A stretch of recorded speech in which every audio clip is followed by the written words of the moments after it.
Dilihat, udah mulai belum?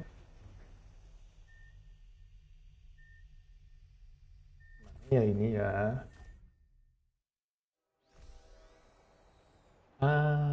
Fine, excellent connection. Ya ini ya. Volume, volume. Fine, excellent connection. Ya ini ya. Volume, volume. Fine, excellent connection. Ya ini ya. Oke.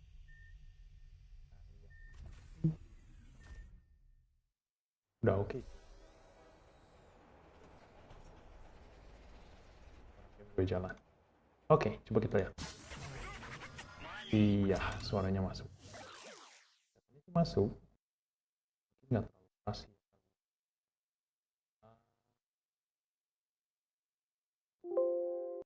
Oke. Okay, now we are back to this slide. Um,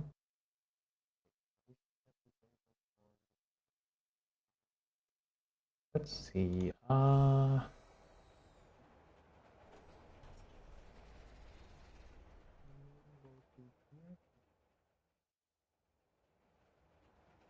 This and refresh.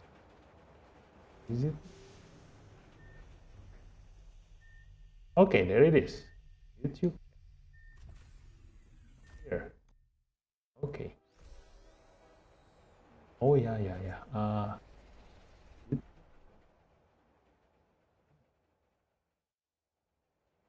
one.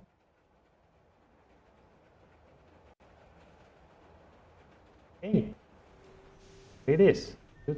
Let's test. Test. Ha ha ha ha ha. Okay. All right.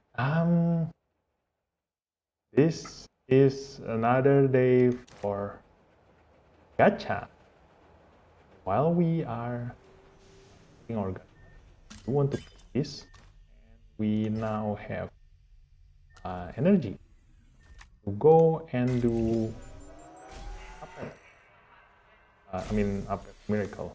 Let's go do 10 upgrade, and we can do the multi battle. And just leave it there. It's gonna farm relic for us automatically. Now, am I missing? Okay.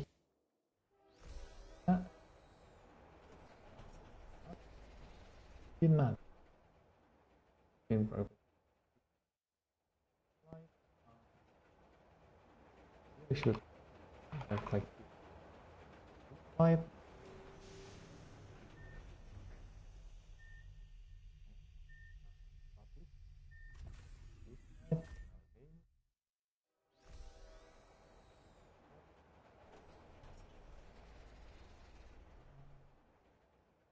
Hey, hey! I'm so sad. I always stream without any fine. I mean, I cannot ask for viewers, so we can only do what we can do. So let's just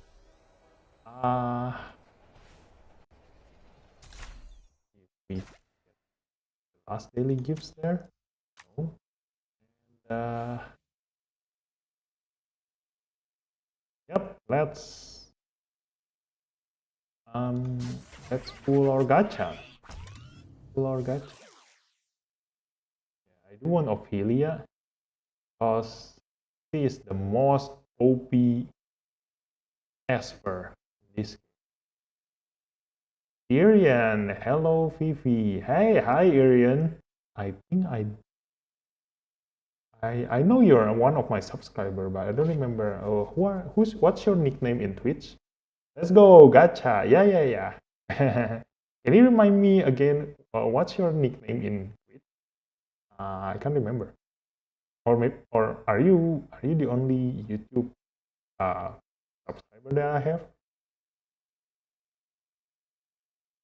I think so. Maybe you came from YouTube, because most of my viewers come from Twitch.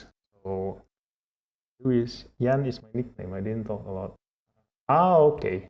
So you're probably one of my mysterious viewer in my Twitch stream. Yeah, I always see that whenever I stream my Twitch, I always see there's an extra person in my viewer count, and I cannot see you in my stream avatars. So yeah, I watched your previous live stream. Ah, okay, okay, all right. So yeah, let's see. Let's go. It's time for gacha. And today we have a very special guest here, which is OPlia Thanatos. And I do want to explain. Like I've seen a lot of videos saying that everybody wants to skip this gacha just because they say that this thing, what's his name again? Jiang Qiuli, Gio, is the most OP Esper, but because he's a shimmer and you don't get extra chance on pulling him, because this time it's Ophelia's banner, so you're supposed to skip Ophelia and just slowly save for Gio. But I have a different opinion on this one. It's because Ophelia, in my opinion, is more OP than Gio. The reason is because this let me give you the explanation. Okay, so I wanted to make a video about Ophelia, but I don't really have time for making a tutorial video, because even trying to find live streaming time is already difficult for me. So yeah, making video is even harder for me. But here's the explanation on Ophelia Thanatos. The first skill attacks one enemy, deals 130% attack damage, inflicts bleed for 2 turns.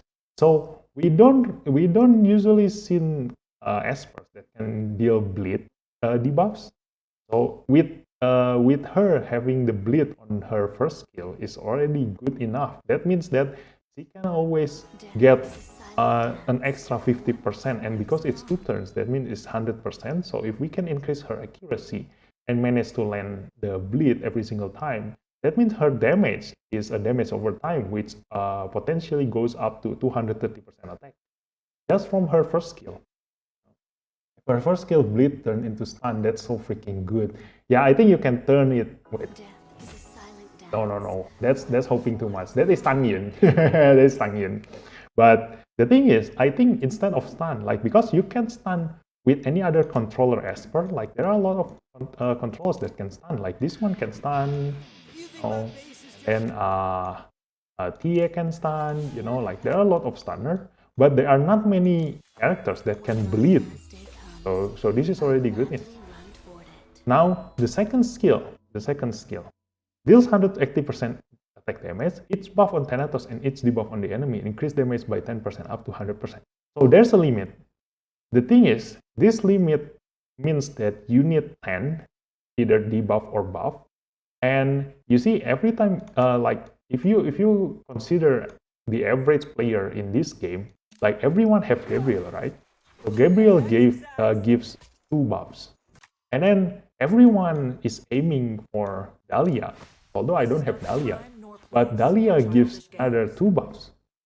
And then you might want to bring something else, like probably you bring a healer or someone else or something. You can just bring the third Esper and gives the next buff, like this one. You can also give like immunity and shield. So you can easily get up to 4 or 6 buffs, just from buffs.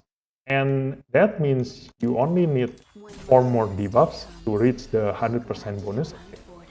So this one can potentially go up to 280% attack damage and gains 1 turn upon killing the enemy. If you want comparison, the thing is, the most OP single damage hitter in this game is Hercules. And Hercules deals 270% attack damage. The thing is, the good thing about Hercules is that he doesn't need support, because he gives himself attack up and critical rate up, so he doesn't need Dahlia to be able to be viable in dealing damage. So this Thanatos, if you can bring like friends, like Hercules is just like a solo truck, like he hits like a truck and he do it single-handedly. But Ophelia is more of a team player. So if you can bring someone to get her damage up to the 100% bonus, then she hits as hard as Hercules. So that's the good thing. And the best part is that this cooldown is only 3 turns. If you can manage to increase her ability level. So this is as strong as Hercules. If she can be a team player, so there's a requirement. But the most OP one is this one. It deals 270% attack and casts Elegant Strike, which is the first skill. This is just like Tang Yin. But the thing is, when Tang Yin have a chance on casting this one, it's 30% chance. So the first time you hit with this, like you have a 100% chance to cast Iron Forearm upon a crit. It's a 100% chance. The next one, if you want to do the second Iron Forearm, you have a 30% chance. So it's 30% of 100%, which is 30%. And then if you want to get the third Iron Forearm, meaning that it's 30% after the 30%. So it's only 10% chance you get the third Iron Forearm. And then after that, it's another 30% chance of the 10%, which is only 3% of the Iron Forearm. Yeah, that's the thing. Damn, the cooldown on her ulti is also 3 turns. That's crazy. Yeah, that's exactly why. Like everybody just, to focus on these long tags, that they forgot to see that the cooldown, this one is standard, 4 turns and 4 turns. But the thing is, like you see, like every other damage dealer, like let's see, Sora, like Sora, second skill 3 turns, third skill 4 turns, and then another damage dealer. Let's see, Lily. Second skill 3 turns, third skill 4 turns. Armor. Doesn't have second skill. Third skill 3 turns. But this one have both on 3 turns, so it's already fast enough. Her third skill is a rare 3 turns. It's really fast, It's just upgraded version of Tang Yin. Yes, but the thing is, Tang Yin requires a lot of luck. Like I said, here's some math. The first time Tang Yin used her third skill, if he got a critical, then her first skill, the first pursuit, is 100% chance. The second pursuit is only 30% chance. The third pursuit is only 10% chance. The fourth pursuit is only 3% chance. But this one always have 100% chance. She has 100% chance of casting Elegant Strike every single time if she has buffs and the enemy have debuffs. And you know how many buffs and debuffs you can stack? You yourself can stack 12 buffs and the enemy can stack 12 debuffs. So that's 24 stats. 24 of 100% chance Elegant Strike. I did some maths here. Let's see. Let's do some maths here. I'm gonna change the screen browser capture to Excel here. Let's do the math here. You see, Tang Yin, like he deals the first hit. Like let me see Tang Yin, how much damage he deals. Okay. Tang Yin's third skill is 3 attacks of 100% attack damage within 300. This is Tang Yin third skill, A3. So the first A1 is 100% if you crit. Yes. So after that, you have a 30% chance of doing the second hit. And then another 30% chance of doing the third hit. Then after that, another 30% chance of doing the fourth hit. So far, so on. But the thing is, to reach from here to here, you already have 30% chance. So that means to get all 3 of these, you essentially only have 10%, which is 30% of 30%. And then to reach here, you only have 3.33% chance of reaching this part because it's 30% of 10%. And then after that, you can keep going on, like the chance is going to be really, really small. So this is gonna be 30%. times. Oh, wait, I shouldn't use the percentage. I did it all for you, my dear brother. Oh, it's already changed into a percentage. Wait. Let me times 30 with 3.1 divided by 100 times, which is I did it all for you, my dear brother. I'm not good with math. I'm not good with using Excel, but yeah, you can understand. Yeah, basically, yep. Tang, you need a lot of RNG. Yeah, exactly. But the thing is, let's see. Ophelia. Ophelia this 270 on her third skill, and then she has a chance of dealing 130% damage. Wait, 130. I don't want to use the percentage, so I can calculate it. So 130%. That's the first pursuit. But then every pursuit that she deals, for every pursuit that she deals, let's go back to blue stack. Here, pursuit damage on the same target is gradually reduced by 20% with each hit. Okay, so that means, let's go back to the Excel. Okay, so that means this must be this number times 0.8. Death is a silent dance. One performs alone. Oh, I think I know what's the difference. I'm using the Indonesian version, so this shouldn't be dot. Should be comma. Yeah. So there you go. To get the the fifth pursuit, you have 0.9999% chance on Tangyun. Okay, so now I understand why I cannot use this. So that means for Ophelia, you get 80% chance, 80% damage on the next pursuit, which means it's 104% damage. So if it keeps going on, you see it goes down, and down. But the thing is, if she can get 12 buffs and 12 debuffs, so you can go up until 24 count. Okay, so 4 more. There we go. So this is 24 pursuit for 12 buffs and 12 debuffs. So potentially, Ophelia can deal 646% damage plus the first 270, which is 916% damage. You know, do you ever see an Esper that can deal 900% damage? Oh my god. You know, the only character in this game that can deal the highest damage is this one. 90% attack damage 5 times to a single target, which means 450% attack. And that's the highest I find in every character here. Like even Louis, this one, Louis.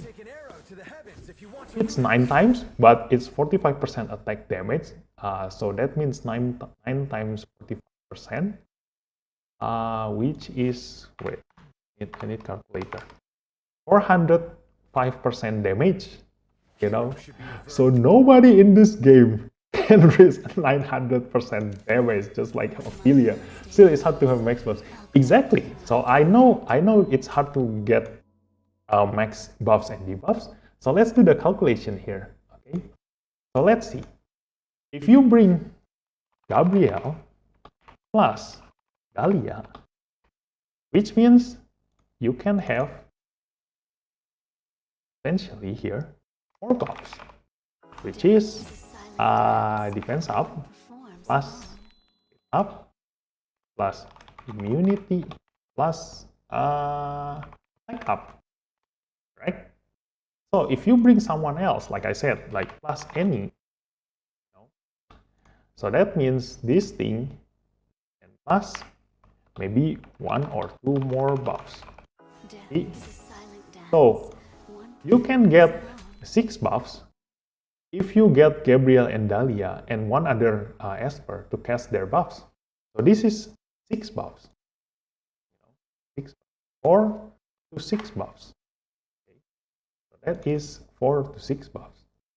Now, Gabriel herself can deal defense down silent dance. and attack down. Alone. So if she can deal that, although the attack down needs another turn, so we can just so she can deal either attack down or attack down. So while she do her third skill, she gets attack down on the enemy. So that's one debuff. And usually, if you also bring like Longyan Dance. One performs or Pritzker or TA or someone else, like you usually always have one controller in your team. You see? So let's just add that attack down plus 1 stun. So that's already 2 debuffs. Death is a silent dance. Okay? One performs So you can, on average, in every single battle, you can get 4 to 6 buffs with 2 debuffs if you can manage to land them. You see? So let's see if you have potentially like, let's say 6, like 4 plus 2 debuffs. 4 buffs plus 2 debuffs. one performs Okay. alone. So if you have 4 buffs for 2 debuffs, that means 6. So let's go take 6 of this and put it here. So these are 6, okay? And this 6, if you sum it up, here we go, it's already 479% damage. Plus Death is a silent this one, dance. plus the initial 270% damage, which is already 749 damage. Dude, this is on average. Definitely one guy surely die with this kind of damage, This is just on average, You don't specifically bring people like, like Nicole. Nicole have 3 buffs. You see, 3 buffs, which is defense up plus influence plus the soul guard. You see, Death is a silent you see how broken this is. Okay, see, it's good. Yeah. No, you got my point. And the thing is, you see, this is just the base damage. So let's look at her skill again. Her third skill already include the defense down, so your damage will definitely get increased because it reduces 60% of enemy's defense. So you can definitely hit hard with this defense down. And the thing is that nobody ever count in is that this elegant strike, if this works just like Tangjin, which is doing exactly what this first skill do, that means every single one of her pursuit will put bleed on the enemy, on her target. So if she can hit 6 times on her pursuit, on average, that means she can put 6 bleeds on a single enemy. 6 bleeds means that it's another 300% damage on the next turn. Oh my god! No, I don't understand. Like I see some YouTubers, like you see, they said that this is an easy skip. Like you guys must skip this this gacha because everybody is looking forward to Chio. But I'm definitely looking forward for Thanatos. I really want her, because compared to Tangjin, if the enemy dies during the pursuit attacks, continues to attack another enemy up to 3 times. So this is just like Chloe. Like the reason why I play this game at the start and I chose Chloe as my main character is because she can potentially deal single target damage as well as AoE damage. So if there are a lot of enemies, then she can deal AoE damage. And if there's only one enemy, she deals a single target damage. So the problem in this game is that, eventually if you go to PvP, you don't want too many fighters. You don't want too many damage dealer because you do need to control your enemy and you do need support to keep your team alive. So usually there will be 2 controller and 2 support with 1 damage dealer in the team in a PvP. So the damage dealer, you need to choose either one who can deal AoE damage or the one who can deal insane amount of single target damage and kill one enemy fast. So at the early stage of the PvP, you want, yeah, her design is gorgeous as well. Yeah, it's that's another thing. Yeah, she's really beautiful. Oh my god. I'll gladly run toward And that one damage dealer, you need to choose whether they can do AoE damage or a single target damage. At early stage of PvP, you want them to deal AoE damage because you want to kill all 5 enemies at the same time, and that's it, like as fast as possible. But eventually, after you go higher on tier, PvP tier, you're gonna meet a lot of tanker like Clara, like Donar, like those characters that will definitely not die just by AoE alone, because AoE, if you see, like let's see some AoE. Let's do some PvP. So in this case, like let's find an enemy that is easy for me to deal. The thing is, my build doesn't allow me to meet Gabriel together with Dahlia. So my team definitely cannot deal with Dahlia or Clara and Gabriel in the same team. So this one I might try. We can try this one.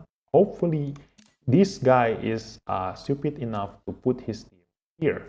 Yeah, like this one. So I can see her speed, 113. So she will definitely a little bit. She will definitely manage to land her immunity right after my Gabriel, right after my Sienna. So I need to be lucky with my Sienna to reset the Gabriel's AP so that she cannot put immunity, so that my Jiangman can land her Nether Bloom. So this is the thing with PvP. Like you can just check their view space and then check how fast their team is. If they put their team in their space.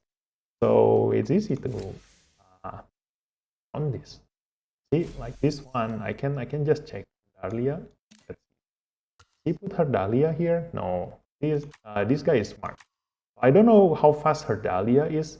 If she is faster than my team, then she can make her whole teammates faster. So that will ruin my combo. We can try something else. This is taking too long. It's a bug. Let's see. Okay, this one. We can try this one. So this is a tank team. So in a tank team, it's only the matter of whether I can kill the Hades or not. So let's see. If I play around with AoE, my damage is split, like it's 5,000, split into 5. So each one will only get 1,000 from Gabriel. This one, 4,000. So it's split between 5. So even with my Jiangman, with full attack build, like she won't deal that much damage because it's split into 5. You see, let's see my Jiangman's damage. So 29,000. So split into 5, it's around 5,000 per Esper. So that means there's no way I can kill a tank team with AoE DPS. So that's why usually in higher level tier of PvP, you want a single target DPS, just like Hercules, Lewis, or Donar also can. Yeah, a single target damage dealer that can deal 20,000 damage in one hit to a single character, so that you can kill them before they are able to be healed back by their healer or Clara. So this is how I do my PvP. So basically, exploding all of my Jiangman's Nether Bloom is. See? So now my only problem is Hades. So now that they are stunned like this, I can focus my damage to the Hades. So hopefully this Hades I can kill. But looking at his damage in this build, I won't be able to kill this Hades. So I'll be losing this one. No. So it's just a matter of Hades. Usually, if the Hades is not built yet, like they are on their way on building their Hades, I can kill him because my Lucas is a counter against Hades. Because when you have Lucas, follow, he can keep the Hades AP always at 0, and he won't ever have his chance to do any damage. But because we lost our Lucas, then that's it. We are definitely gonna lose. Let's just end this. So that's the thing about AoE damage. But the thing is, this OPlia promotion. So this OPlia, whenever you deal damage to a single target character, and your target dies, that means that's the end of your turn. But it's not the case for OPlia, because once her target dies, she will continue on to the next target. So she is able to like potentially kill 2 targets in a single turn. You know, with single target damage that can goes to 2 different targets. So that's the thing that is really good about her. You know, so I'm really looking forward on pulling her. So let's stop the nerdy things here and let's just go to the main event. Let's go. Let's go to the main event. Let's see. You want to slide here? Okay, I already buy this one. So they added this rare Starimon for 10 star here. Yeah, it's a bit extra, but we don't need that. So let's see. We do have 68 spins to guaranteed legendary. So yeah, I wish you good luck. Yes, thanks. Let's do this together. Okay, let's do this. I'm so excited. Let's go. Spin. Let's go. OPlia. Yellow. No. Oh, and one more thing. I do want to talk about Alice. You know, Alice is also an OP champion. Not OP, but she has a really good potential to be really good. I will explain later. What's the purpose here that we get? I do hope for another Xiangman's hope. Finally I got him. Oh my god! Now I can use the red death guard now. Yeah. And I can find it. Oh, and Anki Chai has a new design. Nice. Finally, I can use the red one. Yeah. I've been waiting for the yellow one. I mean the white one, because the red one won't do as much good as when they are together. So yeah, this is also one that I've been preparing because I have 4 copies of this Xiechui. I already got 4 copies of this Xiechui, but not a single one of this white one.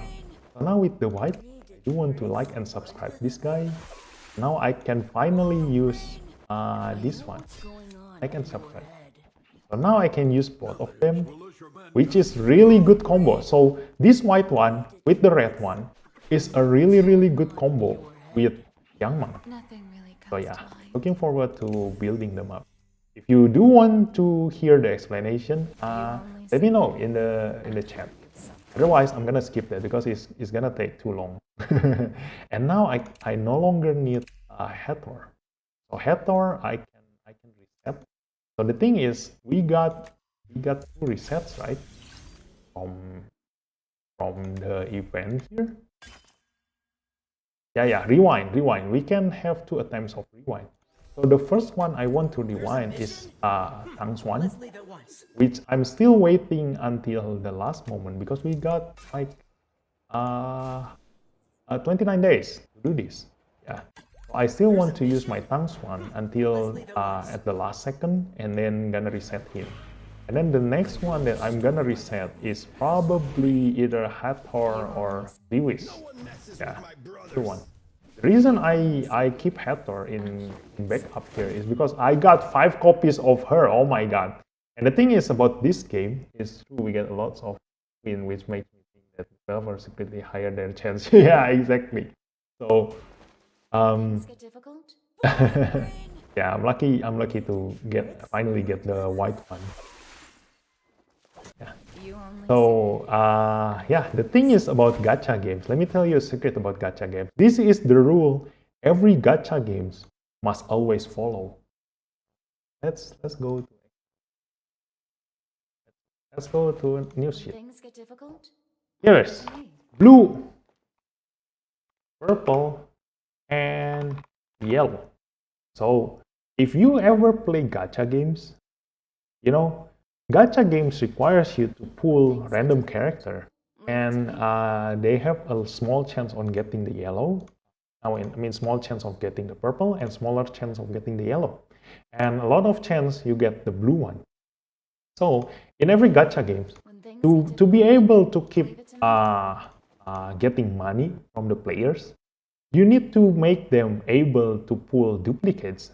Otherwise, if you cannot pull duplicates, that means if you only have like 10 blue, 10 purple, and 10 yellow, then in 30 pulls, you can get every single one of them.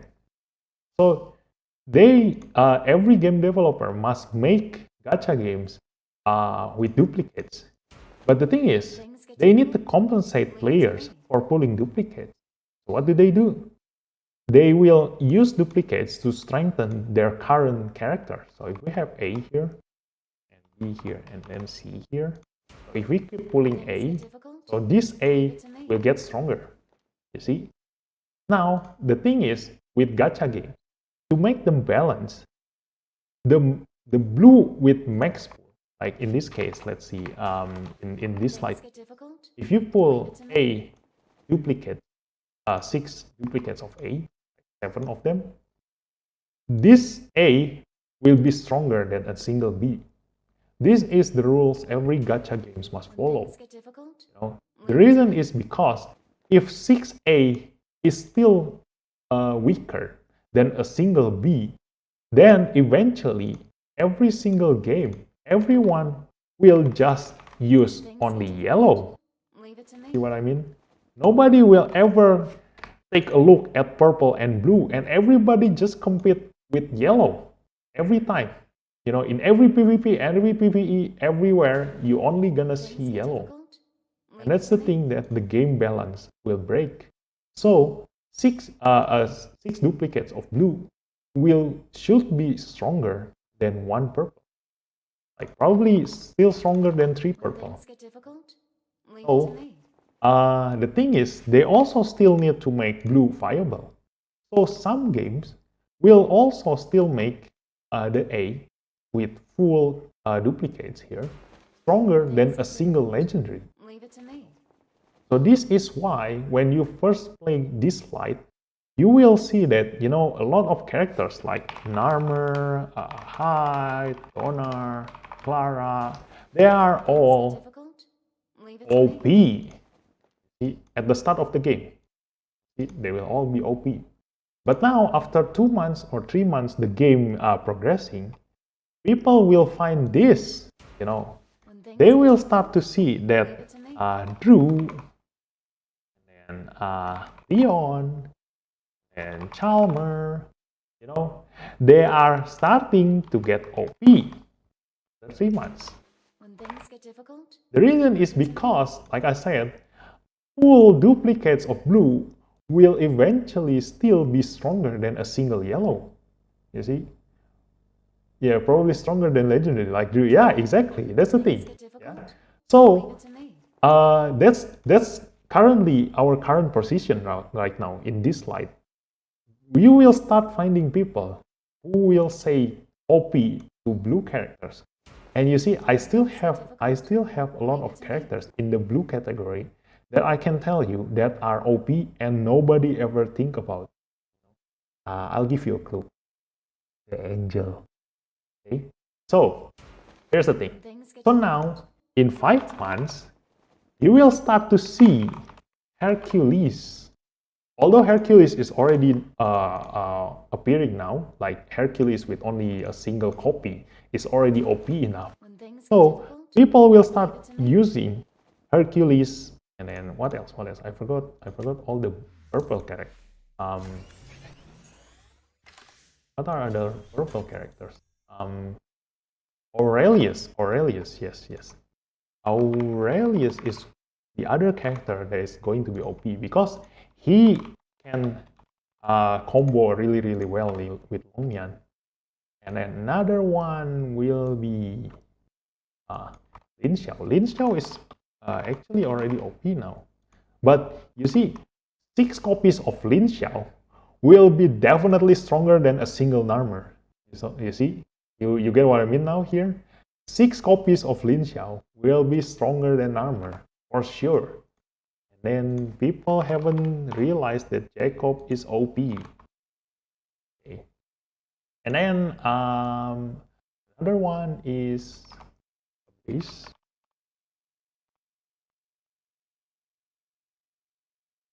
And Joser. Okay, those are the OP characters that's gonna come out later on when the game is progressing. But right now, we won't see them yet. Although this one is already showing and this one is already showing. But yeah, yep, true, Tiger Mom is OP than most of the DPS legendary expert. Exactly, you see? So imagine Lin Xiao with 6 stars. Yeah, I mean, not 6 stars, 6 purple stars, which means it's duplicate. Yeah. So you see, like 6 purple stars of the purple characters will be our current target. You see, as a free-to-play players, my aim is to get to see which character I'm lucky enough to get a duplicate. So currently, the ones I have a lot of duplicates is apparently is Kara. So the game wants me to play with poison. But I already have a good combo with her. It includes Kara, and then Jacob and Richard. Yeah. And then Heather, the one I have lots of duplicates are Heather and Kara. And then Shechui, Jacob, 3. Yeah. So as a free-to-play players, I need to play around with the cards that I've been given. Because I cannot pull as much as pay-to-win players. So I need to make use on characters that I got lots of duplicates, like Jiangman. Like Jiangman, I didn't plan on building her, but because I got lots of duplicates of her, I'm using her right now. And she is proven to be really useful. Although she can be easily countered with immunity and cleanse. But the thing is, in PvE, it's rare to see enemies using immunity and cleanse. So she is really OP in PvE. So yeah, let's continue with the pool. Let's continue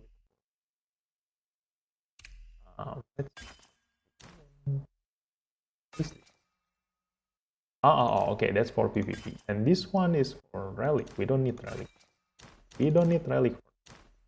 So let's pull as many gold record here.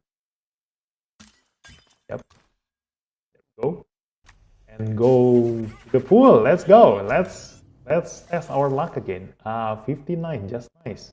We have exactly enough to get the PT.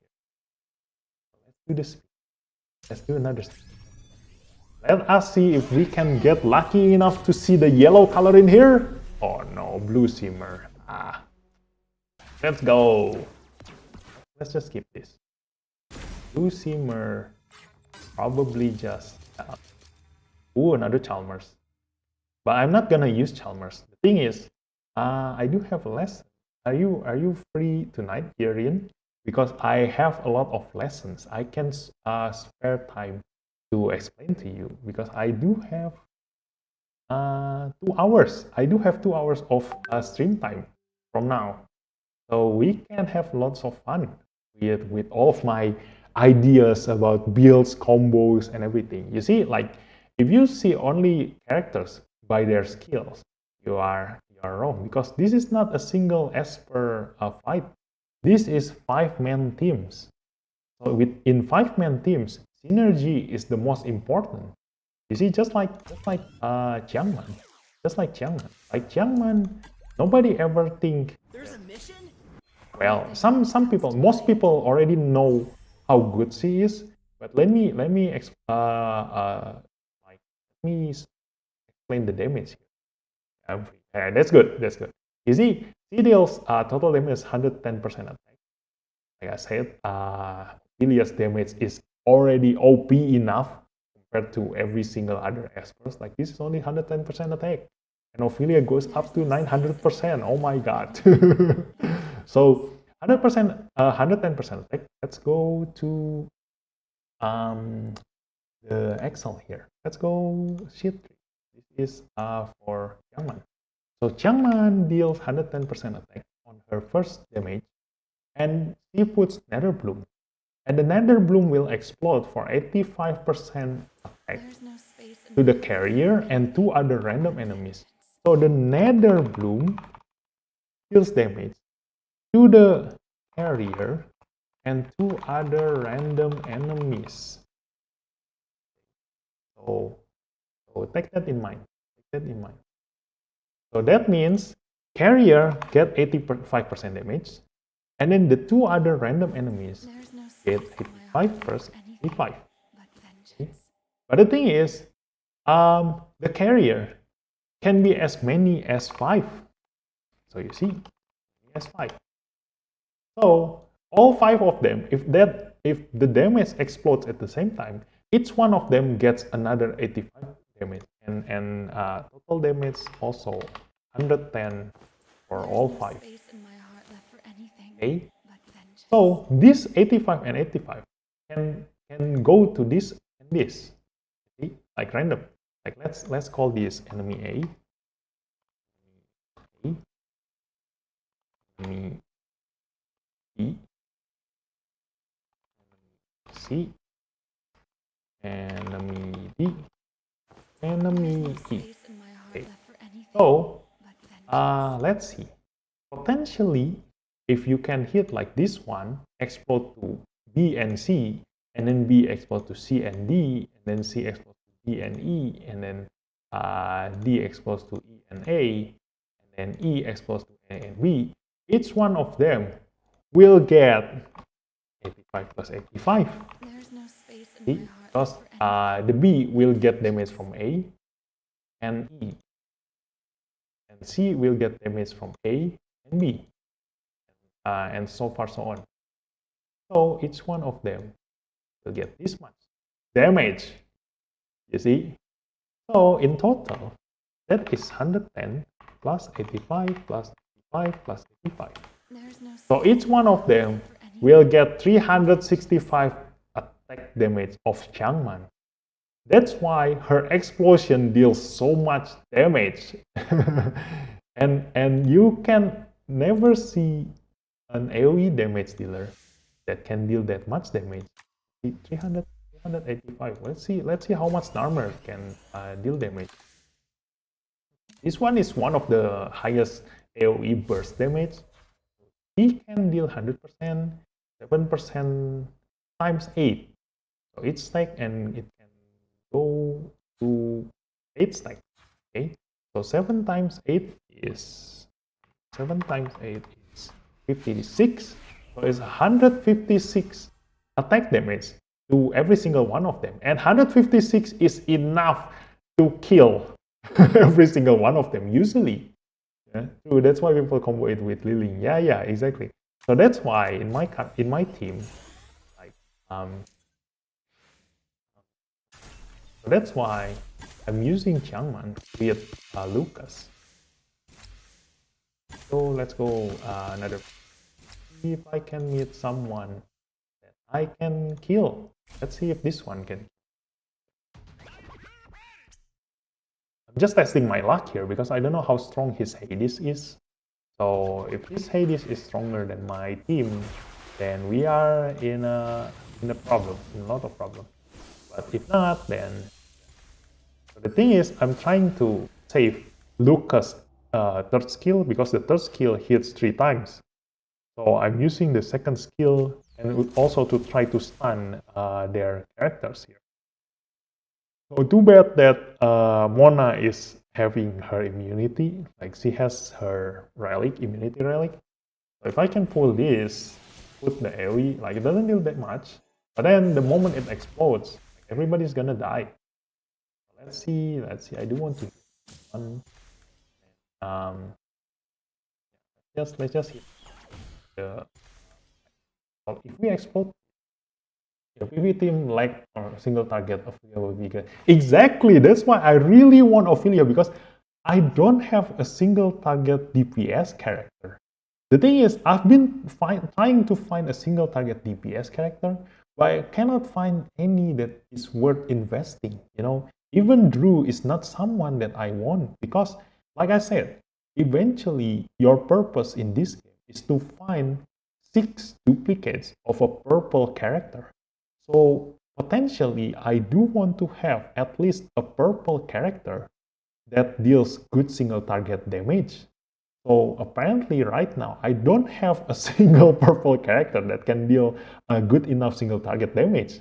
So if I invest on Drew right now as a free-to-play player, my material, my items will be invested into Drew, and I won't be able. I need to gather a lot of time to get back the investment I put into Drew into my next stepping stone for the purple character. So it's gonna cost me longer time to make a stronger purple character because I invest into blue character. That's the thing. So if I explode this, everybody's gonna die. Just left with this one, Hades. So apparently this Hades is not enough. So let's see.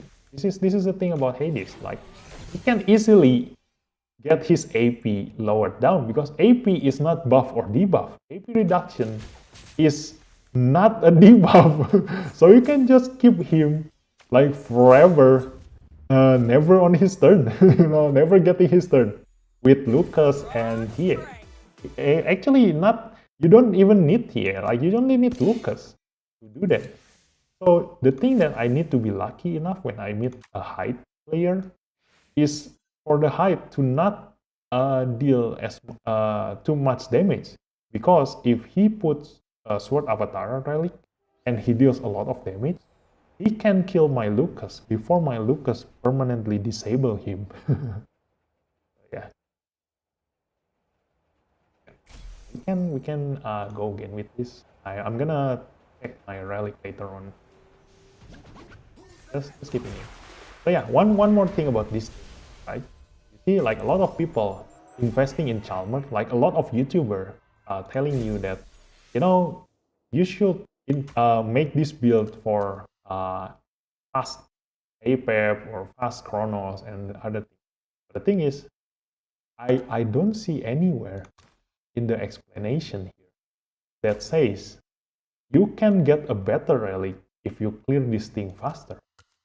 So as long as I can auto this thing, even if it takes like 5 minutes to kill him, as long as my team doesn't die and can still, how do you say, can still clear without any problem, even if it takes 5 minutes, I can just keep them on auto and just leave my computer and do something else. Like I don't need to kill him fast. Why do I need to kill him fast if it doesn't increase my chance on getting a better relic? See? So I don't need to invest in Louis. I don't need to invest in Drew. I don't need to invest in Stewart. And definitely not invest in Chalmers because Chalmers is the character that is only good in these three. Not even in Fafnir. Like he's only good in Kronos and APEP. And you cannot bring him anywhere else. Like he's useless in everywhere else. See what I mean? Like you need to manage your items if you want to be a free-to-play player. You don't want to invest in too many characters, otherwise you will run out of materials before you can see a really good aspect like Ophelia. So faster timing is for people that doesn't have much time to spend. Yeah, exactly. If you are like, you can only play a game for like 1 or 2 hours a day and you do something else. And then, yeah, you need to clear it fast before that 2 hours pass. But the thing is, this game doesn't require you to sit down in front of your computer. Like this is a mobile game. So you can just turn on your mobile, charge it near the wall socket, and you just leave it, and it will farm this for you. You don't need to be here to farm this thing, you know. Like, just leave it there. You know, it's not like Genshin. Like Genshin, you need to play them. So in Genshin, you do want to clear your dungeon as fast as possible, because otherwise you're gonna stuck in front of your computer for 5 hours just to finish your energy. But the thing is, you have limited amount of energy. Everybody have the same 150 energy. Whether I finish that 150 in 1 hour or I finish it in 2 hours doesn't matter. Everybody have the same 150 every day. So I can just take my time clearing my 150 energies if I can turn on my computer or my mobile phone like 24 hours a day. Yeah, too, you can go ahead and do anything else while farming relics. Yeah, that's why. So I don't want to invest to characters that only good in one dungeon. You know, that's why I will only invest to someone that is good in a lot of content. So this one can potentially be good in PvP, of course. Desolate Lands, he will be really, really good in Desolate Lands. And then Ritual Miracle, of course, especially in Fafnir. Like, if you can clear Fafnir with your character, that means that exact character can also clear Chronos and Apex. Don't worry, you know. And then Sonic Miracle, it's already not a problem. And Infinite Miracles, he can also help me in this. You know? So he is worth in every single content in this. So let's try to pull her again. Let's see if we can see that yellow color. Give me! No! Purple. Hopefully a duplicate. Ooh, 2 purples. Let's go. Let's see what we get. What kind of purple we get. So yeah, I'm actually a theory crafter. But the thing is, I don't. Wi-Fi. Yeah. Although she's also really good, but like I said, not worth investing as a free-to-play player. And nice, I got another Renzi. Renzi is a really good farmer, you know. Like, I always use him if I want to train my Starymon. I can just put him in Purgatory 12, the training stage. Him alone with 4 Starymon. So yeah, he's a good farmer. Like this is, oh wait, not this is the team that I use in stage 12 Purgatory farm Sarimon.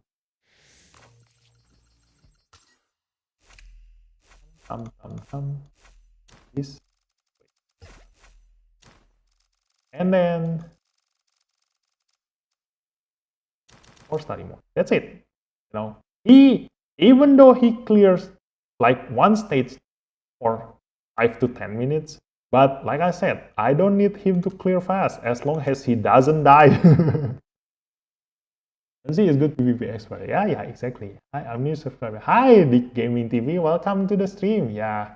So hope you enjoy it. So yeah, Renzi is also a good PvP expert. But the thing is, I built him really slow.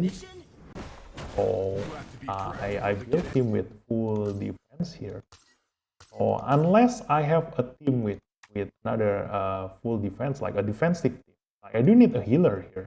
I'm lacking a healer. My only healer is Peng Ye and Chang. That's it.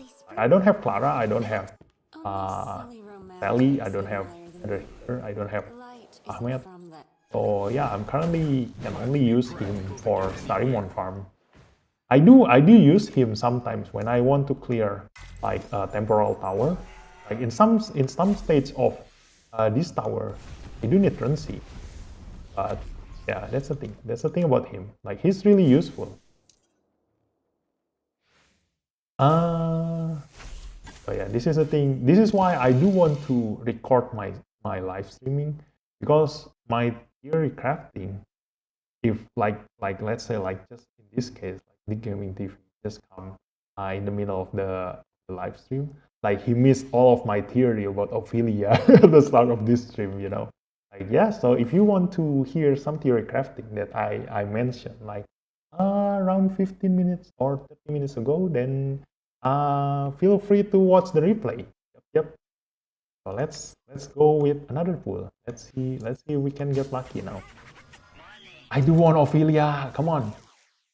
38 spins for that pity. Let's hope for that yellow color. Why blue? And not even the shimmer. Oh my god. Let's just skip it. We don't need to see this beautiful pool. Like you see, even the drummer, what's her name again? Even the drummer is a really strong esper. This drummer is really useful. You know, barely ever anyone use her. The thing is, she can dispel all buffs. This is the free version of Biondi. So yeah, like I said, don't underestimate blues. Come on, Gabe, you know Ophelia already. Exactly. Like I do have a lot of things. Okay, I'm gonna mention. Just now I mentioned another OP esper that nobody ever mentioned. It's an angel. This angel is OP. You know. So if you have a friend or if you have a club, and you do want to tell them a secret, tell them. Start leveling this guy from now. Not exactly from now. Like if you're a whale, start using him already. Come on, this thing is OP. This debuff is OP. The only character that can use Link, and this thing makes the counterpart takes true damage equal to 80% of damage dealt in the attack. Imagine if you pair him with Hercules. Oh my god. You can definitely kill 2% in one turn with this. Because this true damage ignores defense. So if by now a lot of people still asking how do you kill Donar, how do you kill Clara, use him. Oh my god, you link Clara or Donar with someone else in their team and attack that someone else, and that Clara and Donar will get the 80% true damage that the damage you deal to that other guy who doesn't even have defense. You see, this is OP, and especially in Holo Battle.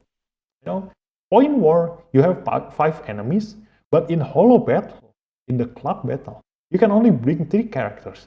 So if you can link 2 of them and kill both of them in a single hit, the enemy already lose 2/3 of their characters.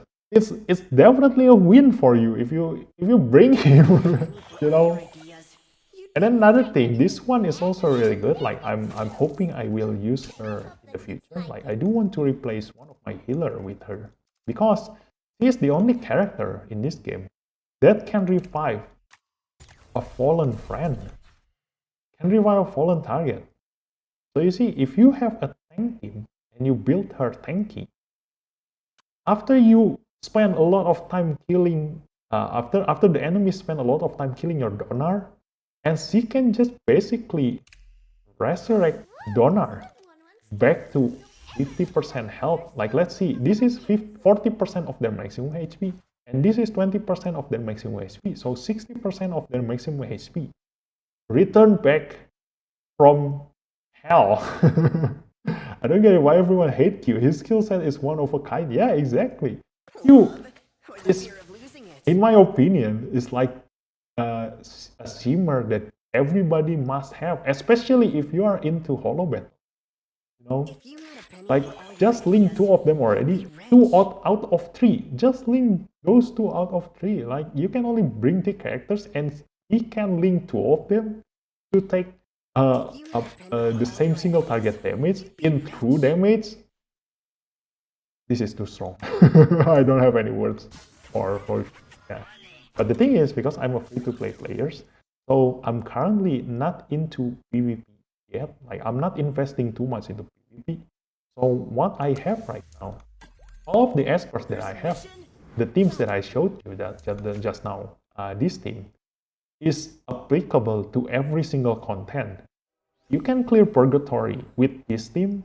You can go into a very, very high temporal tower with this team, and you can also steal PvP with this team. So that's why I invest in them. There's a reason between every single character that I level up here. So yeah, let's do another pool. Let's see. Base speed is decent as well, better than Kalara base speed. Yeah, exactly. That's why. That's the thing. That's the thing. I don't think any of the YouTubers are theory crafters. Okay, they just content creators, not theory crafters. So let's see. Let's see what purples do we get here. If only I have time to make my own video. Like, I want to tell a lot of people on how OP every single character is.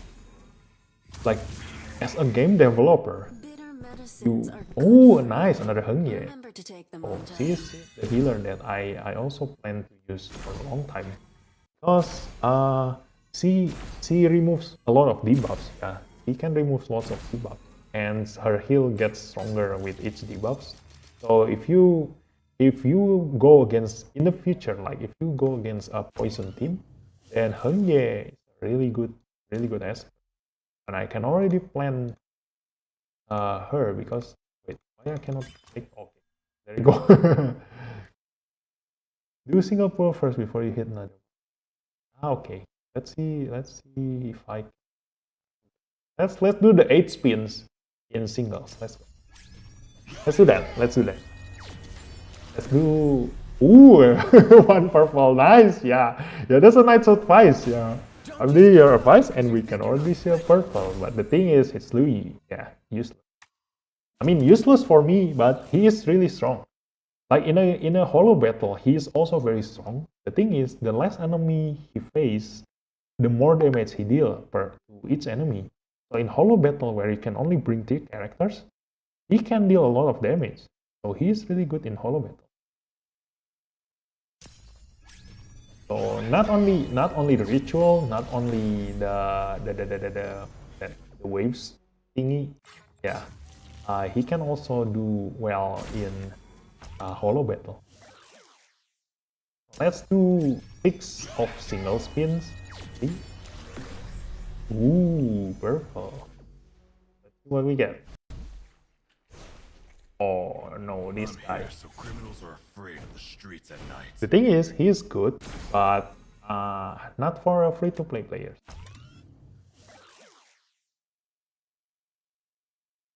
I do want to mix things up a little bit. I do want to mix the things a little bit. Okay, let's do a shimmer pull. I do want to hope that I can get a purple with this. We've been quite lucky with this one, with the single spin of this gold one. So I do hope we can get a purple with this one, and the purple in this one. I do really hope for Hercules. Let's go! Yeah, purple, please, purple. Too bad.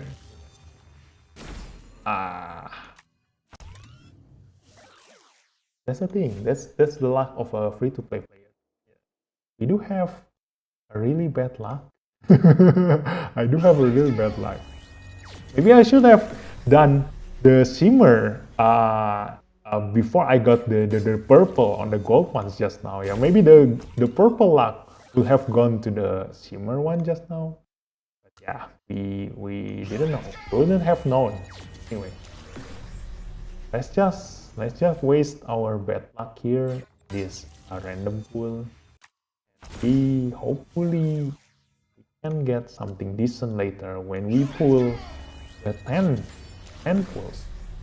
The OPlia banner.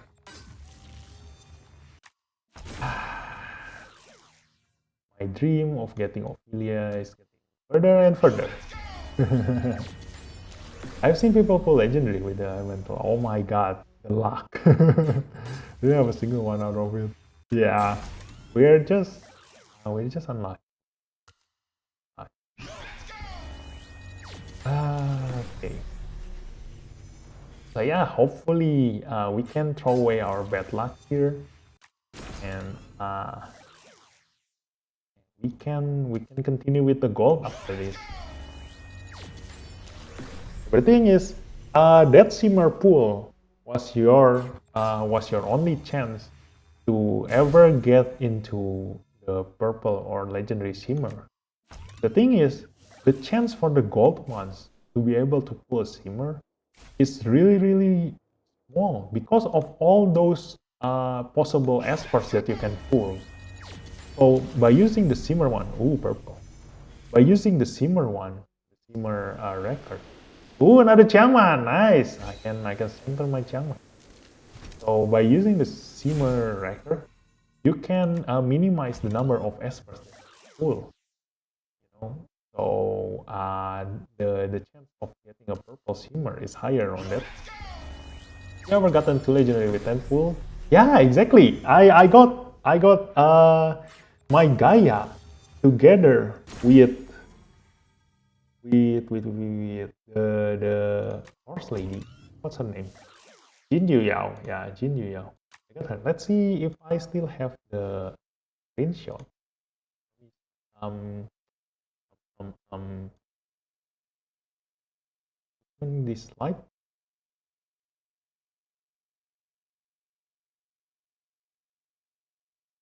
Yeah, I managed to pull 2 times actually. I managed to pull 2 times. Oh, yeah. Let me show you.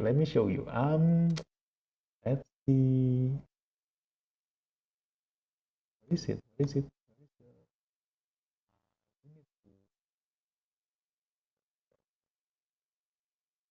How do I put my Discord was this one. Can I show this? This? No, I cannot show the browser capture. Let me put it back. And then I'm gonna add image here. I'm gonna browse to the picture. Here you go. This is the first time I got a double legendary pool. You are luckier than me. Yeah. So this is the first time I got double legendary pool. And then the second time, this one.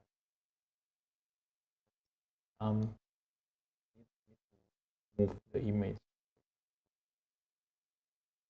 So yeah, this one is too big. I do need to cut it.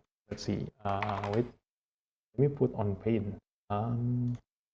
This one. Okay. So I need to resize and crop this. So yeah, I managed to pull 2 legendaries in one go, or 2 legendaries. I've been quite lucky a couple of times, but right now I'm not that lucky. There we go. Let's see. I can reduce this picture into this one. Let's put this at the corner. Ta-da! And put it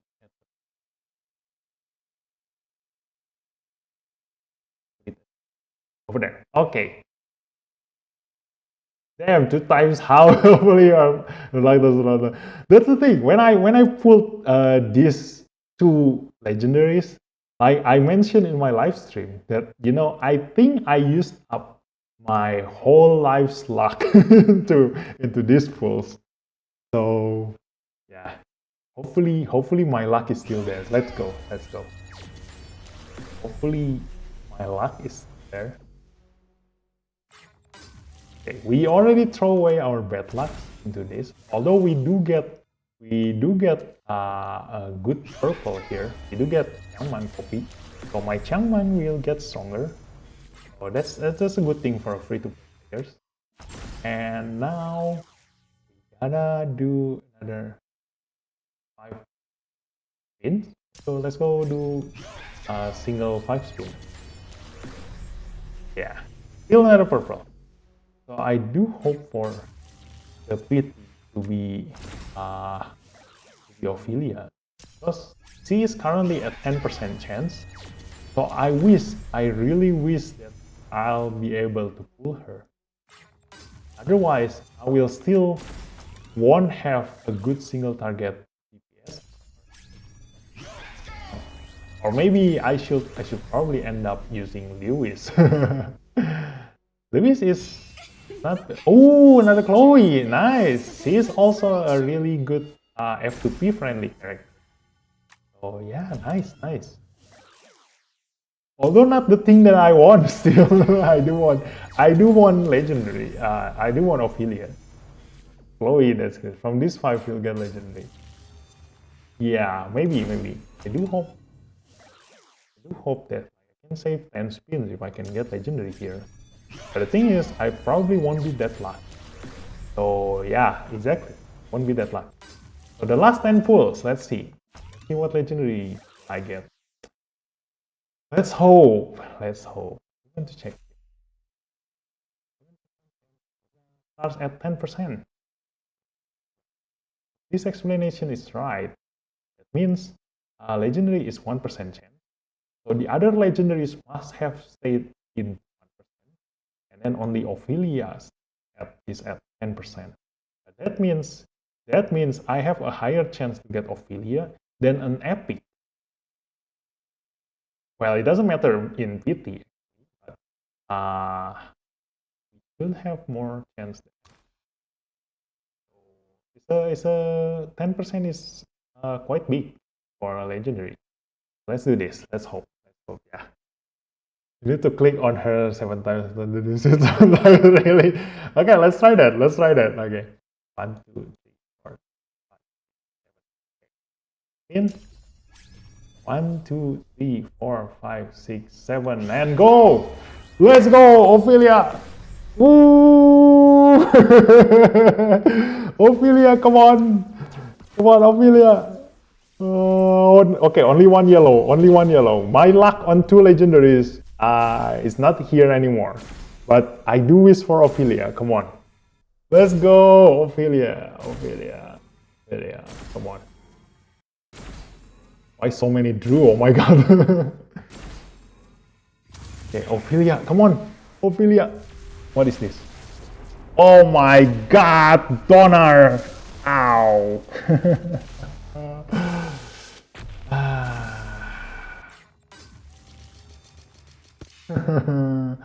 Well, he's technically a single target DPS character. Not exactly the one I want, but I think I might be able to start building him, I guess. Too bad. Yeah. All of my theory crafting on Ophelia down the drain.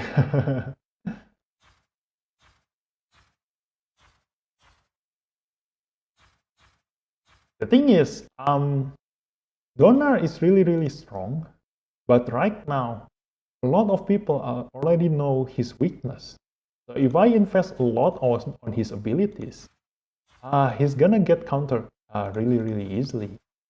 So yeah, it's not a good investment for free-to-play players because I need to choose very well on which character should I invest my legendary abilimon on.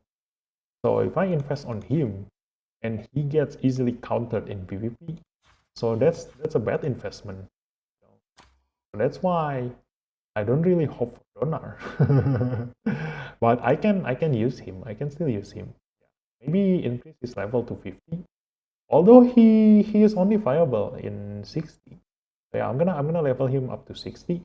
But I won't be using any Abilimon on him because it only increases damage. Decent, but do you think I should invest on height? No, definitely not. Actually, height is debatable. For Donar, you definitely don't want to invest on him, but on height, it's quite debatable because only a very high tier players are able to counter him. All those free-to-play players and a decent, like average players, won't be able to counter him because, just like me, like I'm not lucky enough to pull a character that can kill Hyde in a single hit. But there are a lot of characters that can go through defense. The thing is, the difference between it's okay. I'm out of energy. Uh, you see, like I said, while waiting for while we do something else, like pulling gacha and everything, I'm already using up my energy, even though I clear APEP for 4 to 5 minutes per APEP. So it doesn't matter. Like my chance on 6 stars is still the same with those who clear APEP within below 1 minute. This one, oh, I got that. I'm gonna increase. The thing is, in this kind of story, you do want to upgrade the one with times first, because the longer you have this, the more you can get gold and gems. You can do everything else later, but the one with per hour thingy here will give you more if you invest in them early on in the stage. That's how you do side story. So yeah, back to Hyde again. Okay, I'm gonna explain the difference between Donar and Hyde. You see, the thing is, Donar do everything with defense, so he can get defense up in immunity, and he deals damage based on defense. So that's why the thing that makes Donar really, really strong, it's the same as if you guys ever play in Summoner's War. If you ever play in Summoner's War, like characters that gets damage from other stats is definitely gonna be better than characters that can get attacked just from attack. The reason is because, here's the thing, as a game developer, if you make a character that gets this thing, like 70% of your defense, you don't want to make, because compared to the defense, you see, I say, see you next. Like you see here, like the stats here, like character can get a really high attack here, like 1160 compared to defense 912. And so if you keep increasing attack, and also there's a relic that can also increase attack here. Oh, there's quick attack. Oh, nice. I'm gonna learn that. So here's the thing. If you do have sets War Machine, increase attack, and then you get defense. I won't stop There's a as long as defense there's blessing. injustice in this world. Okay, this is the chains of astral witchcraft. What's astral witchcraft do now? I don't know. I won't stop Yeah, as long as there's injustice. I missed the update on that one. So stone veins, yeah, stone veins give you 25% defense, but while the attack one I won't stop as long as 30%. there's injustice So in this attack will world. gives you higher number. But the thing is, to counter the thing, because like you see here, maybe let's see Lewis. Yeah, like Lewis deals 260% attack. So in terms of percentage, like this is 260, and Donar will only deal 80% plus 40% defense. So he needs to get the number from both of them. You see, you need to split your stats to both of them. So the developer needs to balance this, because if you make that defense gives a little damage, like too little damage from investing into defense, then no matter how much defense you give to Donor, he won't be considered. He won't deal as much damage as the damage dealer. You see? But if you give him too much damage on investing on defense, then nobody will ever gonna use an attack damage dealer. They will all just invest on the defense one, because while you give them an increased defense, like being tanky as hell, he also deal damage like a truck, you know. So just by investing into defense, you can increase both attack and defense of him instead of just investing attack, only increase attack, and he will be squeezy as hell. So developer needs to balance him. But the thing is, to be able to compete with other characters, like he needs to deal as much damage as the other characters when you invest the same amount of numbers to the attack and defense. So if he has a full 6-star relic with plus 15, he should deal the same damage as a little bit lower than any other damage dealer, just to make them balance. So currently, he is tanky while dealing considerably high damage. So that's why Donor was considered really hard to kill, because just by investing defense, you can invest in both defense and attack compared to damage dealer, where they deal a lot of damage, but they can be easily killed, and that's the way to counter them, but not the one on defense. So the difference is to make the game balanced. If you make this kind of character without any counter on him, people will always gonna be using him. So that's why they put Bion Dinner. Now this character that can ignore defense can kill this character. All these characters, like they ignore 40% defense. Like 40% is quite a lot. So that's the way to make the game balanced. And there's also someone like Hercules that can just kill Donor in a single hit without even needing any ignore defense. This is just brute force. Because of the attack up, critical rate up, and 270% attack, he can kill Donor in a single hit. That's the thing about him. So because there are not many characters that can deal 270% attack in this game. Yeah, but the difference, the one thing that makes Hyde unique is that he doesn't rely on defense. The thing is, he relies on damage reduction. So he can get 15% damage reduction and heals per attack that he deals, and reduce enemy maximum HP. So this damage reduction doesn't care whether you ignore his defense or not. So every single damage that goes into him will get reduced. And the thing is, the difference between damage reduction and defense is that do you realize that if you see like Tang's one, like see this, I have 1160 with 1799 here, which makes his attack is around 3,000 less, a little bit less than 3,000, 3,000 attack. But when he hits someone, he deals 7,000 damage. You know what I mean? Like he can deal a lot of damage, in that one hit. It's not like this number translates directly into attack damage, into the ones that's dealing reducing the enemy HP. So they have another calculation with defense and attack. Like when you attack someone, you calculate the characters that is attacking based on his attack, and then the characters that is defending based on the defense, and then you calculate the number with some algorithm and something, and then you get the final number. And the best part about damage reduction is that the damage reduction is the last thing that is calculated.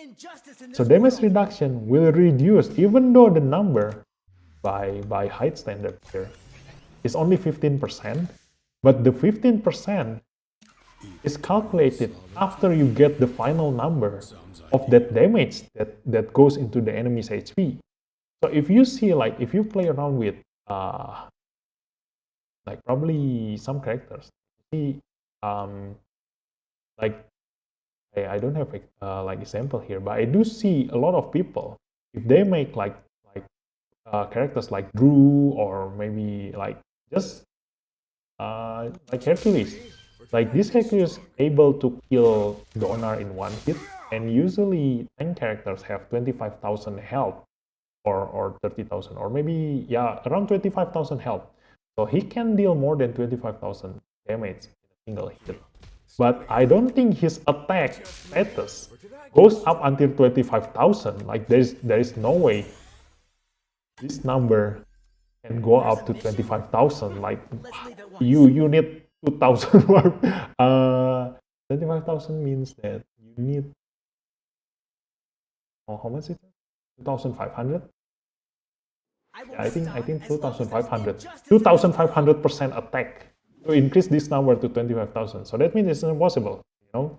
So if you have like full 6-star relics plus 15, everything goes into this character, the highest damage usually will go to 3,000. If I see, oh yeah, I can just go here and check on this. So if you see people who invest a lot in their relics, they can go up to attack 1,000 and 2,900, which is 4,000 damage. But this guy will hit for 10,000 plus, like even 20,000 to his target. So this damage will go through some algorithm and reduced by the enemy's defense, and then the final number goes up to 20,000 damage to the enemy HP. So the damage reduction that height reduce is that 20,000, not from the attack.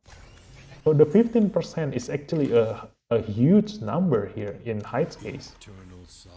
So that's what makes him unique, because there is not many characters that use damage reduction. That's why Sally is really strong, because he reduces all allies damage taken by 25%. This is the last number that goes into the enemy's HP. So if Drew deals damage 20,000 to her, that means the damage will be reduced by 25%, which is 5,000, which only goes just like goes down by 5,000, which is a lot. So that's why Hyde is debatable. Whether you want to invest on him depends on your end game target. If you want to play around with Hyde, like building a team around him, because he is the damage dealer, like the main character in your team. He is not a support character. Like there is nothing in his skill set that supports his teammate. So he is the main character. And because he is the main character, you need to build a team around him. So if you plan to build a team around him, making your Hyde main character, then yeah, you better invest on him because he is worth it. But for Donar case, if you want to make him the main character, and right now with the incoming defense, ignored defense character, especially a lot of characters can one-shot him by now. He's not someone that I want to be as a main character. He's more of a like defender, like exactly like his role is. Like he is to be a distraction in my team. Like if you have a team of 5 Espers and you put one Donar and one damage dealer in your team, the enemy need to choose. Do they want to ignore the Donar and let him deal a lot of damage to your team, or kill my damage dealer first, or do they want to try and kill Donar while my damage dealer kill their entire team? You see, like he's a distraction. He is there to distract the enemy team, while the enemy team gets hit by here. How do I explain this? Like, how do I explain this? Maybe I can find a PvP where there's a Donar here. It's easier to explain. Like here's the thing. Let's see if we can find a Donar here. Where's Donar? Where's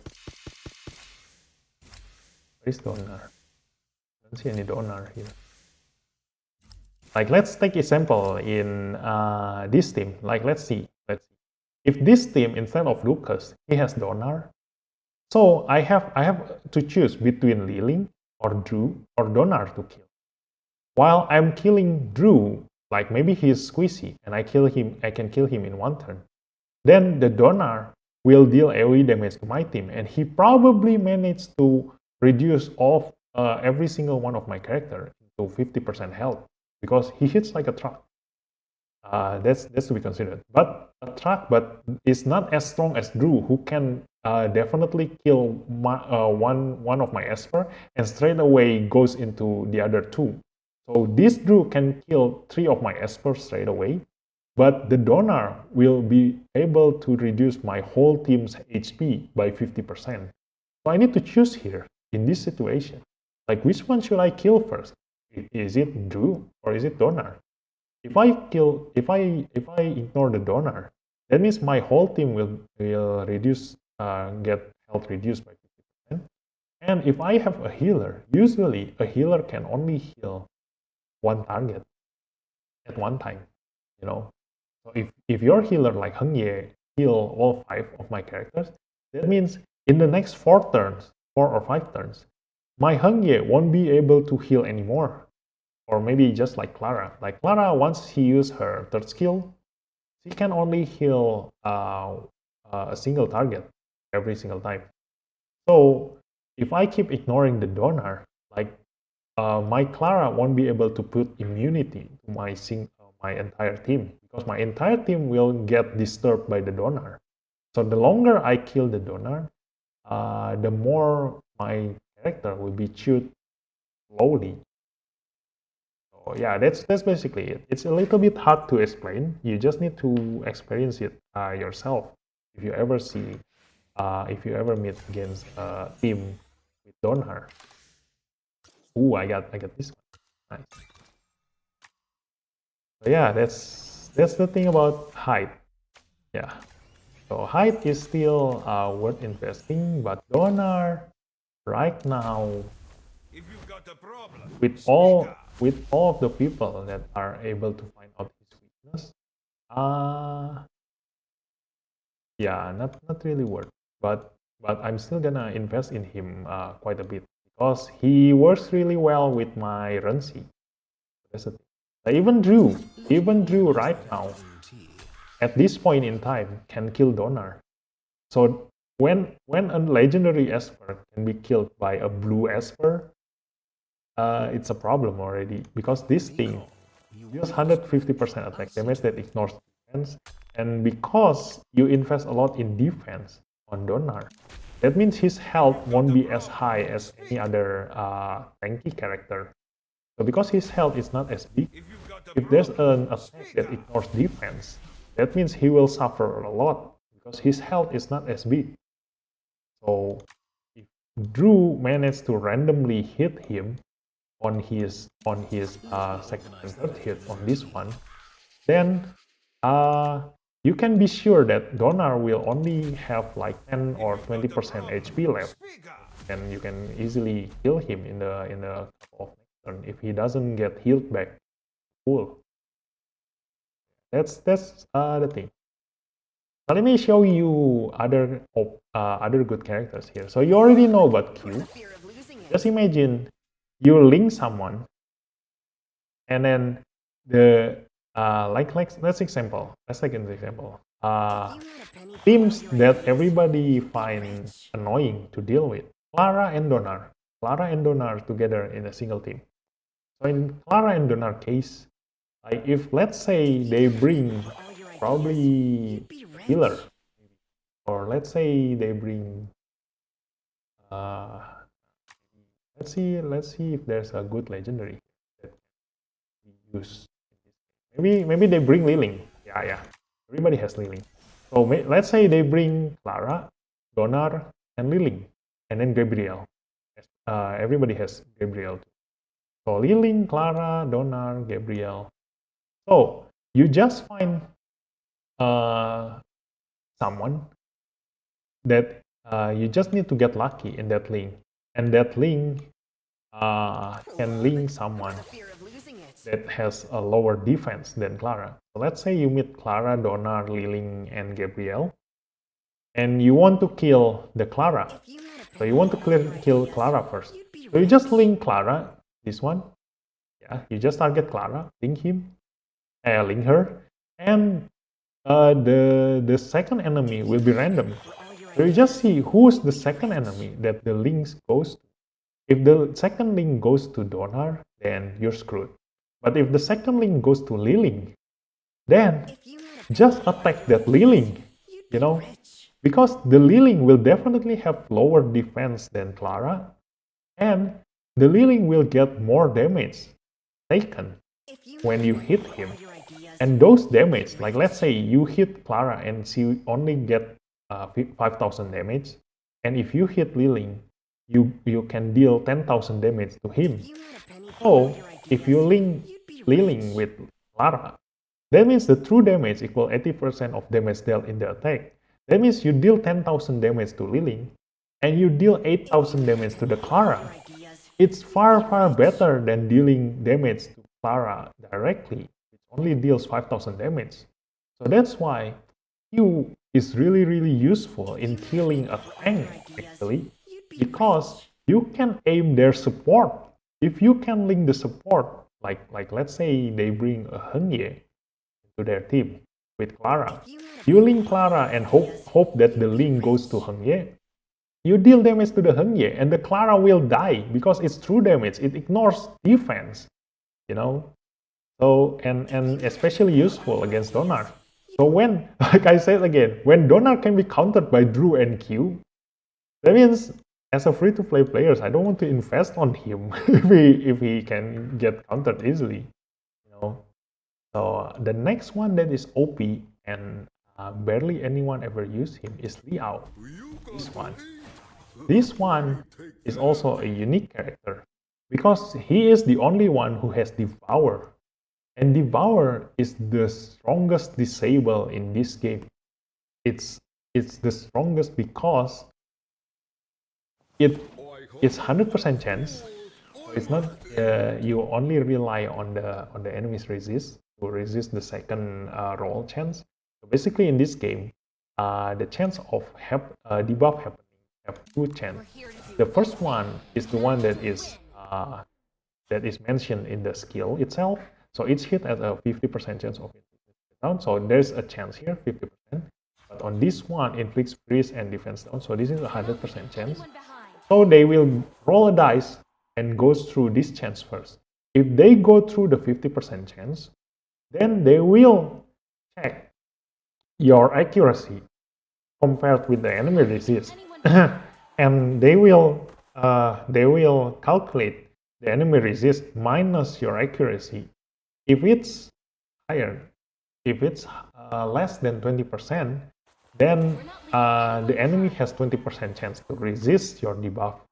So if let's say Brian has 80%, 100% accuracy, and then the enemy have 100% resist, so this 50% chance will roll first, and you go through the 50% chance. You got lucky. You win the 50% roll, the 50-50 roll.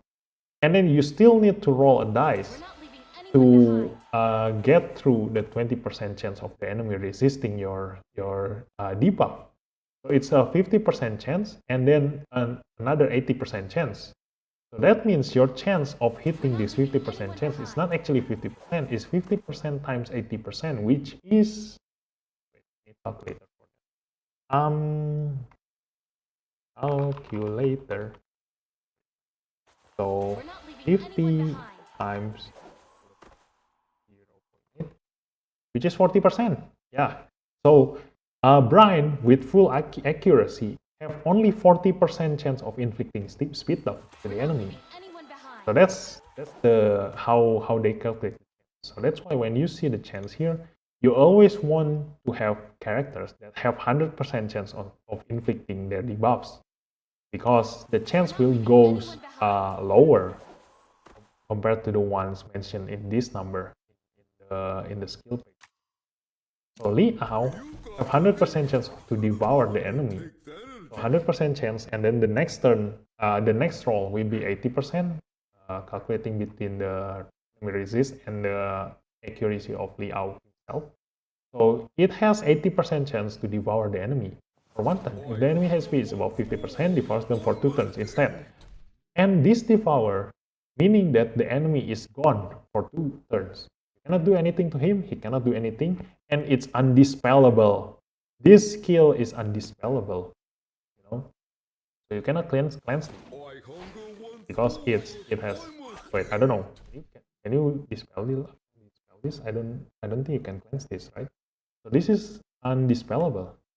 So that means in a holo battle, in a 3 versus 3 fight, you basically make the fight 3 versus 2 for 2 turns. You see what I mean? So if you can see a Clara in the enemy team, and the Clara doesn't have any speed on her, like you manage to move faster than the Clara, and or maybe she got unlucky and she doesn't have immunity on her, you cast this skill on the Clara and she is gone for 2 turns. That's it. You can basically do everything you want to her teammates for 2 turns. And usually 2 turns is enough to kill the other 2 characters without their support. This is another character that you want in holo battle. And Drew, we don't even need to mention him in holo battle. Like he can straight away kill all 3 of them in holo battle. So yeah, those 3 really strong. And then another one that is really good in holo battle is this one. Yeah. This thing, 100% chance of reducing enemy AP by 15%. If an enemy is debuffed, reduce their AP by another 50%. And then attacks reduce the target's AP by 15%. So this skill reduce enemy's AP by 45%. And if the target is below 30% AP, it inflicts petrification. And petrification is the second best disable in this game. Cannot take actions or reduce ability cooldown. So yeah, you also, I do wish to see her being used in PvP, not only holo battle, because she is good in point war too. So we wish to see her more in the future. I'm also trying to level her up, but because she is quite niche, so I haven't got into her yet. So, yeah. And then another one is this one. Is the only one who can resurrect her teammates. Yeah.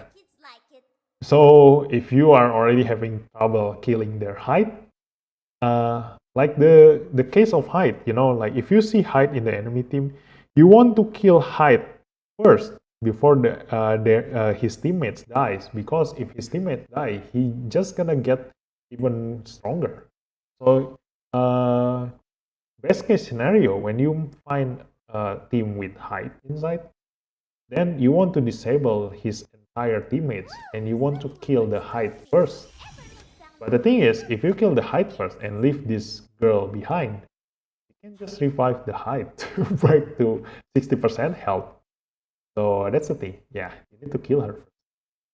But the thing is, because her skills are based on percentage, all of her skills are based on percentage, you can totally build her full tank. Like go HP percent bonus in all her relic, and she will be really tanky. Really, you gonna take a lot of time into killing her, wasting a lot of time. While her damage dealer teammates will do all sorts of things. That's the thing. And this one, without a doubt, like everybody already know that she is the strongest shield giver in this game. The reason is because her shield is based on her own maximum HP. Like in every single shield giver, I don't know what Clara gives. Yeah, Clara's shield strength equals 120% of excess healing amount, but healing amount is not that high to begin with. So you won't be able to reach a high amount of shield just by this one. Clara, there's a math for it, but basically her shield won't be as high, as big as Benny. Because Benny's health can go up to 40,000, and that 40,000 means that 22% of Basta's maximum HP is around 10,000, 10,000 plus. Yeah, and the 10,000 also gain 30% shield strength extra if her teammates have buff. So that means she can give 15,000 extra HP from her shield to every single one of her teammates. And this cooldown is only 3 turns. So if you cannot get that 15,000 damage within 3 turns, like good luck with the next shield. And the recovery heals for 15% maximum HP of her teammates. So in 2 turns, her teammates gonna heal up by 30% maximum HP.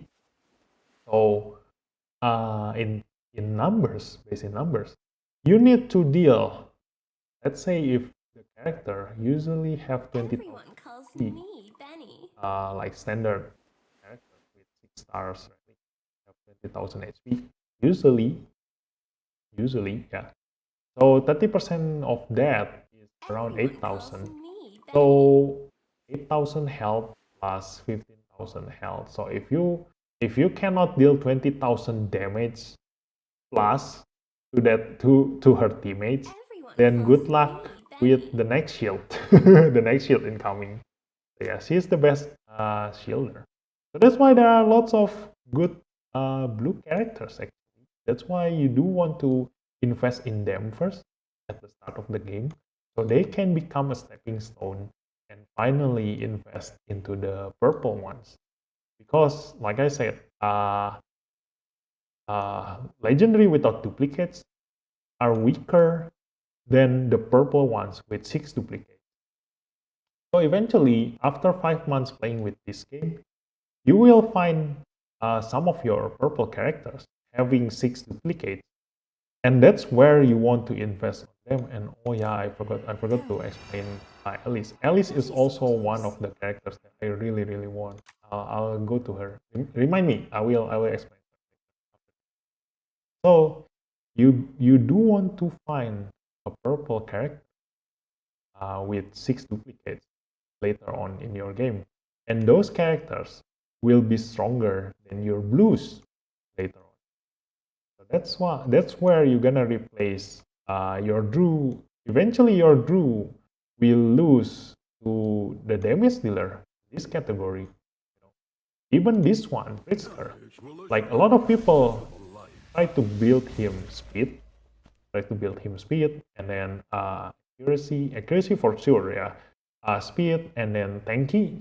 But the thing is, this guy deals a ton of damage. Attacks all enemies 3 times. Each hit deals 100%, 110% attack damage. This means that this skill deals 330% attack damage of his attack. So he can potentially deal a lot of damage if you build him attack instead of tanky, you know. That's the thing about Pritzker. So he can also become a damage dealer actually. Yeah, even Joser. Joser can also deal a lot of damage because 80% attack, 120% defense. Compare these to Donut. Let's see. 80% attack, 140% defense. You see where it goes? See where it's going? If this guy can have 6 duplicates, he is stronger than Donar. So yeah, that's the thing. That's the thing about Joser. It's also one of the things that you will probably see later on when a lot of people have a lot of duplicates and a lot of whales have too much money on their hand and they have nothing else to build and they just play around with him. And then somebody will find out he is great. Yeah, that's the thing about the character here. Oh yeah, I'm gonna what else is good? This thing is also good because there are not many characters that can inflict shear debuff, and this girl can do AoE shear. If you can hit all 5 of the enemies as first and inflict shear to all 5 of them, it's gonna be really great because this is damage taken. And as I said, attack, defense, damage taken. You know, damage taken will